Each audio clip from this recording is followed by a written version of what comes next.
Дәл осы ашыны бір рет жасайтын болсаңыз, қайта-қайта жасап жейтін боласыз. Енді бұл деген кез келген тамақпен керемет үйлесетін, аппетитті күшті қылып ашатын ашшылардың бірі. Ол үшін ыдысымызға кез келген томат пастасын, қара бұрыш, қызыл бұрыш, туралған чеснок, суды құйып жақсылап араластырамыз. Сіздер сұйық болғанын қаласаңыздар, суды көбірек құйсаңыздар болады. Мен орамамен бірге жегенді жақсы көремін. Сол үшін де орамамды дайындап алдым. Бірінші салмасын дайындадым. Картопымды осылай жоркадан өткіздім. Пиязымды турап, барлығын араластырып дайындап алдым. Қамырымды да жайдым. Қамырдың ингредиенттерін астына қалдырып кететін боламын. Сол қамыр идеально шығады. Сол ингредиенттермен жасасаңыздар.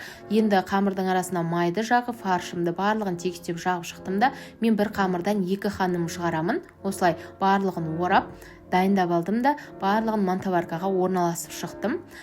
Мантаваркаға майды жағып, жақсылап осылай орналастырып шығатын боламыз. Енді қайнап тұрған суға 45 минутта пісіріп аламыз. Піскеннен соң барлығын осылай орналастырдым да, ашымен бірге айранды қосып жеуге ұсындым. Сіздер де жасап көріңіздер, ас болсын.